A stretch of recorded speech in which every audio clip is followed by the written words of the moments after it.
алейкум.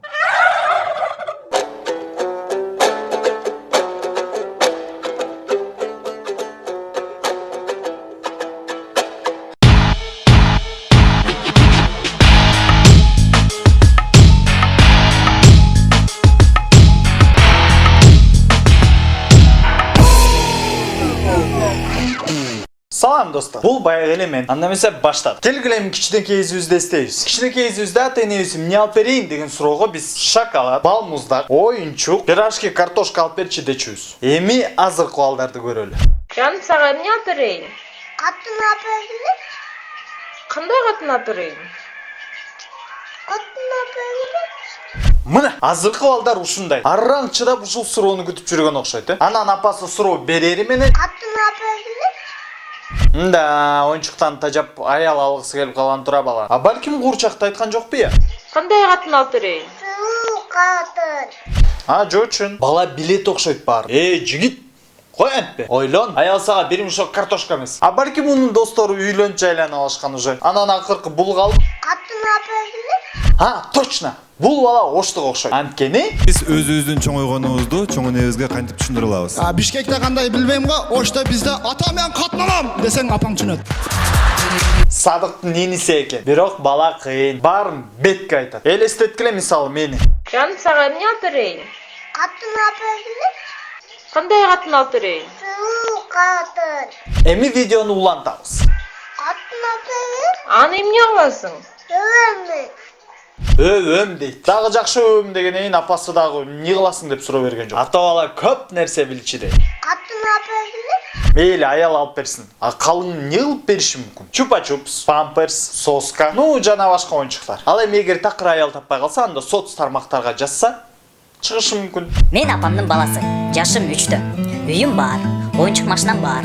Төшөккө тийбейм, памперс кийбейм, кашаны чачпай жейм, чупа-чупс жебейм, соска сороом, бирок любой убакыт таштап коём. Жашы 1,5-дан 2,5 жашка чейинки кыздар менен таанышам. Только для серьезных отношений. Бул бала биздей чоңдорго жакшы үлгү көрсөттү. Эгерде апаңар мен базарга кетип атам, эмне ала келейин десе, Катын алып бергиле. деп смело айткыла.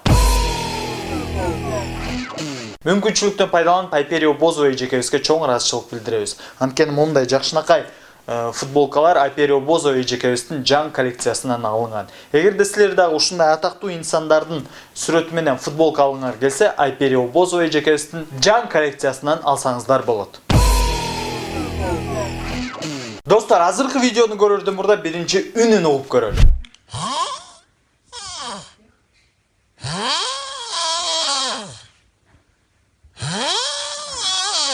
Бул эмне болушу мүмкүн? Эшиктин ачылышы, от алып айткан машина. Дагы көп нерсеге салыштырса болот. Бирок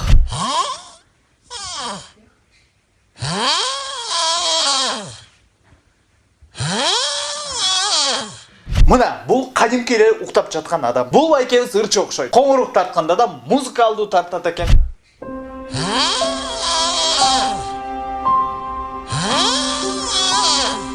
Же Кытайда бар эле ушун коңурук тартабы. Анда Индияда мындай го.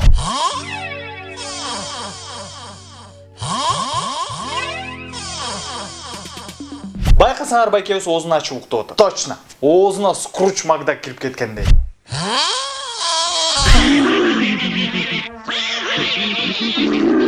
Кызык, ушундай коңурук тартып атып, эмне түш көрүп атты болду экен? Өзүнүн коңурук тартып атканын өзү түш көрүп атса керек.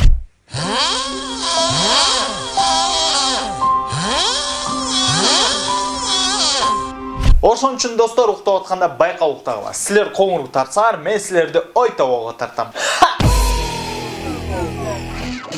Кыш келди. Гололед, тайгалак, машинанын дөңгөлөгүн алмаштырыш керек. Эгерде дөңгөлөккө акча жок болсо, мондай кылыш керек.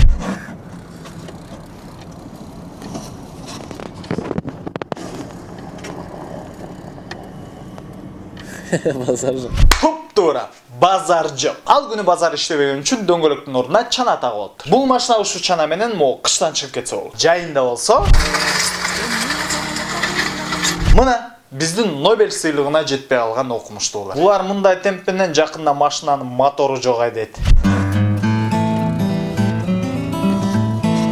балким бул баягы баланын чанасы. Атасы чанасын айдап кетип, ойногонго эч нерсе жок анан. Катына берилип. Же болбосо бул жаңы кызмат. Эвакуатор эмес, чанакуатор. Жаңы кызмат чанакуатор. Жада калса эвакуаторду дагы чанакуатор менен жүктөп кетебиз. Бирок сөз жок. Кыргыздар кыйын элебиз. Любой ситуациядан чыгып кетебиз. Чыга албай калсак, Катына берилип. эми элестеткиле, шаарда бир да уру жок, шаар ичи тынч, кылмышкерлер жок, милиция кызматкери жумуш жок отурат. Ошондо эмне кылат?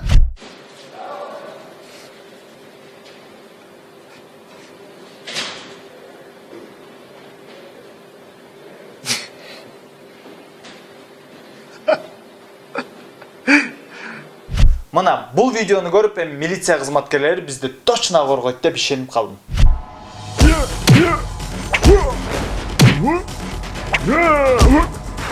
Же болбосо бул мент самурай.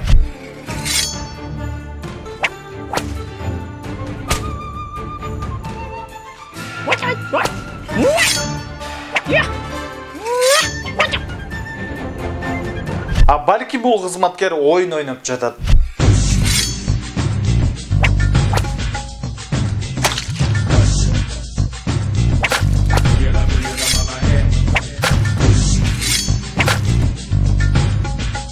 Жана акыркы вариант бул Звездные войны кино тасмасын жакшы көргөн милиция кызматкери.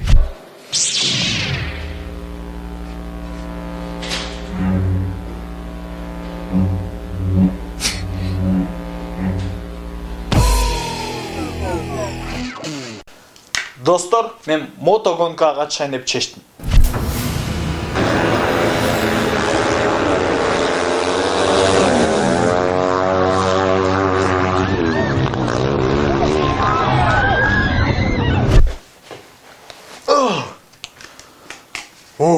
Аз жерден калдым. Айтыңызчы аке, мотоциклды эмне кой берип салдыңыз? Эми кандай десем, бул мотоциклды мен камап жүргөм, эч жака чыгарбай. Анан жарыкка чыгарып ийгенде көрдүңөр да эмне болуп кетти. Ура! Мен бошмун.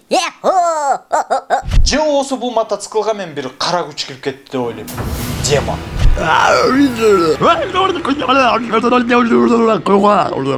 Же элестеткиле, бул мотоциклга Чечнян президенти Рамзан Кадыров кирип кетсе кандай болмок? Бирок баары жакшы, баары аман эсен. Эч качан мотоциклды, машинаны катуу айдабаган. Эгерде гай кармаса, момдай болот.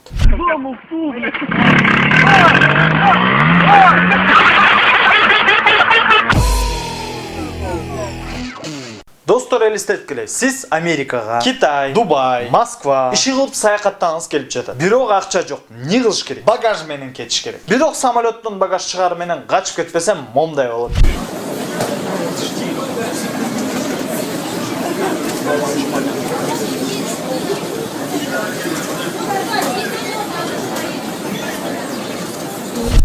Мына түнү менен ништяк эс алган адам ушундай болот. Разбитые бутылки Хеннесси, и в голове никак не клеится. Завтра наш братуха женится. Же балким бул да бирөөнүн багажы. Азыр бирке дейин аялы келет, сүйрөп кетет. Жок, бул Союз мультфильмин сүйүп көргөн жигит. Карусель, карусель, начинает рассказ. Это сказки, песни и веселье. Карусель, карусель. Бир атоо скотчтоп салса жакшы болмок. Да, ана багажга окшоп. Балким бул бала чемодандардын арасында өскөн. Анан биздин арабызга кирип калып, коркконунан өзү чемодан болмуш болуп койду.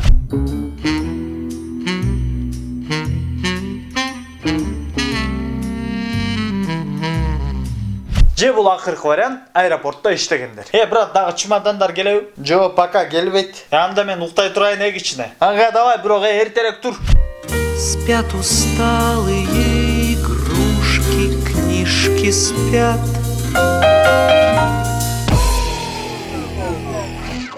Достор, бул ойто бодолбор болду. Мен Атмазык. Бизге класс баскыла, пикир жазгыла жана Yen Channel 7 каналына катталып, кызыктуу видеолор болсо ушул дареке же болбосо WhatsApp номерине жиберсеңиздер болот. Күлдүргөн кызыктарды, күйдүргөн кылыктарды тамашалуу чагылдырган. Сонун кылып таанайыңды, жымыңдатып таңдайыңды, жылмайыңды тартуулаган.